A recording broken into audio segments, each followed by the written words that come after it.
When the worthless daughter watched her average kid become a millionaire CEO, she realized how time had flipped the script. This is a story of rejection, struggle, and the day the past finally bowed to victory. My name is Jennifer. Last month at the family reunion, I watched as my daughter Emily descended from a helicopter onto my father's front lawn. It was a sight that left everyone in the family speechless. A stark contrast to the way she'd been dismissed as average for so long. But this moment didn't come out of nowhere. It was the result of a long-standing family feud and a journey of hard work and self-discovery. I grew up in a large, wealthy family in the suburbs of Chicago. My father, Henry, was a strict and traditional man who believed that sons were the future of the family, while daughters were there to support them. I'm the eldest of 3 children. My younger brother, Benjamin, was always the golden child. He was athletic, charming, and Henry saw him as the one to carry on the family name. My younger sister Sarah spent her whole life trying to gain our father's approval, often at my expense. As for me, I was the forgotten one. I always excelled in school. I graduated as the valedictorian of my high school and went on to study medicine at a top-notch university. I became a successful ER doctor, saving countless lives over the years. But none of my achievements seemed to matter to my father. He saw my career as a woman's job and never once displayed my awards or achievements in our family home. Meanwhile, every success of Benjamin's, from his high school football wins to his business school graduation, was proudly put on display. I got married young at 23 to a man named Daniel. He promised me the world, but ended up leaving me and our daughter Emily when she was 4. He never paid a single cent in child support and just vanished from our lives. My father's reaction was cold. "You should have chosen better." He made it seem like I was the one at fault. The only person who truly believed in me was my grandmother, Clara. She was a feisty and independent woman who had worked as a librarian all her life. She had saved up a significant amount of money over the years, and she set up a trust fund for Emily's education. She gave me a simple watch, an old Timex, and told me, "Jennifer, your worth isn't determined by what others think of you. Hold your head high and never let them dim your light." Emily was a typical girl growing up. She went to public school, wore ordinary clothes, and had a B+ average. She was hardworking, but not the kind of child who stood out immediately. At family gatherings, Benjamin's son, Ethan, was always in the spotlight. He was a child prodigy, winning math competitions and getting private tutoring from the best in the business. His parents spared no expense on his education, and my father believed he was destined for greatness. At these events, Emily was always pushed to the side, sitting at the kids' table, even when she was well into her teens. Everything changed when Ethan got accepted into Harvard. The whole family was over the moon. My father opened a bottle of his most expensive champagne, something he'd never done for any of my achievements. But there was a problem. Harvard is expensive and Benjamin was in financial trouble. His latest business venture had failed and he was drowning in debt. 3 weeks later, I got a call from my father. It was a Tuesday night after a long and grueling shift at the hospital. I was exhausted, but his voice on the phone was as cold as ice. "Family meeting Sunday at 3.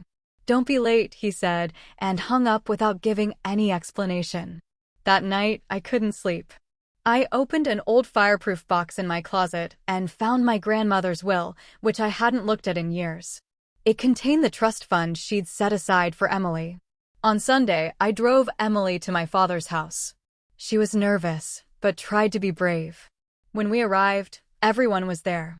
Benjamin and his wife, Lisa, were sitting on the sofa looking tense.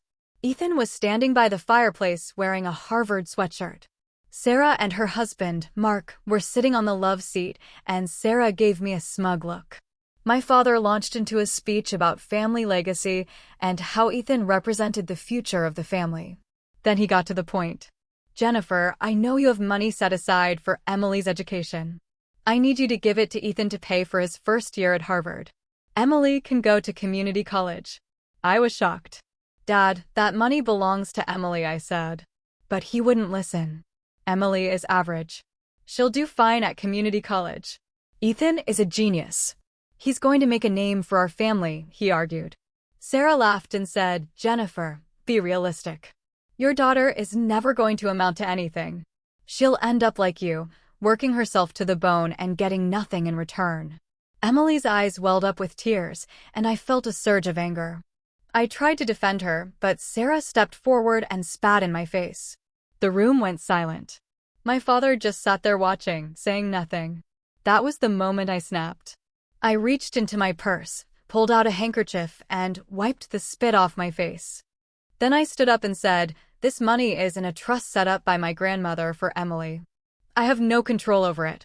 And from now on, I want nothing to do with this family." I took Emily's hand and we walked out. We never looked back. The next 15 years were tough. Grandmother's trust barely covered Emily's community college tuition. She lived at home, took the bus to school, and worked part-time at a coffee shop. I picked up extra shifts at the hospital to make ends meet. We lived a simple life, but there was a newfound peace in not having to deal with my family's expectations. During this time, I heard through the grapevine that Ethan had dropped out of Harvard after his first year. He couldn't handle the pressure. Benjamin declared bankruptcy, and he and his family had to move into a small apartment. Sarah's marriage fell apart, and she ended up in a women's shelter. Meanwhile, Emily was quietly building her own life. She transferred to a state university and got a job at a tech startup doing customer support. She was determined to learn programming and spent countless hours at her laptop, even after long days at work. One day about 5 years ago, she called me with some exciting news. An investor had seen the potential in an app she developed to help small businesses manage their energy consumption. He offered her $500,000 to start her own company. Over the next few years, her company, Green Tech Solutions, became a huge success. It was valued at over $200 million. Then I received an invitation to the family reunion. It was printed on fancy paper, and it had my father's name on it. I wanted to throw it away, but Emily insisted that we go. 3 days before the reunion, she came to my house with a leather briefcase. Inside were the documents for the Clara Foundation, a charity she'd started 6 months ago. It provided scholarships and vocational training for women in difficult situations. She'd also found out that Sarah was in a women's shelter and wanted to offer her a place in the foundation's accounting certification program. On the day of the reunion, I drove to my father's house alone. Emily said she'd meet me there. When I arrived, the house looked different. It was shabbier, and the once perfectly manicured lawn was overgrown. I saw Benjamin, who had gained weight and looked defeated. Lisa was standing next to him, wearing old-fashioned clothes. Ethan was sitting in the corner looking lost and directionless. My father was sitting in a chair looking frail and old. Suddenly, I heard the sound of helicopter blades. Everyone looked up as a sleek black helicopter landed on the front lawn. The door opened and Emily stepped out.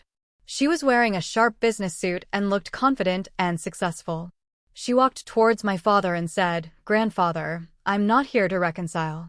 I'm here because of grandmother Clara. She believed in me when no one else did. She left me a trust that allowed me to get an education. An education you wanted to take away." Then she turned to Ethan. "Ethan, I'm offering you a chance to start over. My foundation has a program for career transitions. It's free, but you have to be willing to work." Ethan just stared at her, his face a mix of emotions. Next, a black SUV pulled up and Sarah got out. She looked thin and tired. Emily walked up to her and said, "Aunt Sarah, I'm offering you a place in our accounting certification program. It's not about forgiveness, but about giving you a second chance, just like grandmother gave me one." Sarah started crying and took the folder Emily offered her. My father sat there, his face pale. He looked at me and said, "Clara always said I was wrong about you." I just nodded. "She was right, but I don't need your approval anymore, Dad." In the end, Sarah completed the accounting certification program and got a job as a bookkeeper. Ethan never took Emily's offer and still lives with his parents. Benjamin's financial situation has only gotten worse, and there's talk of selling the family home. Emily bought me a small house with a garden. I've retired early and spend my days doing the things I love. I know that the real victory isn't the money, the helicopter, or the success. It's the knowledge that we don't need the approval of those who couldn't see our worth. We have each other, and that's all that matters. If this story touched your heart and reminded you of the power of self-belief, don't forget to hit that subscribe button for more real-life inspired tales. Thank you for watching, and remember, your worth is defined by you, no one else.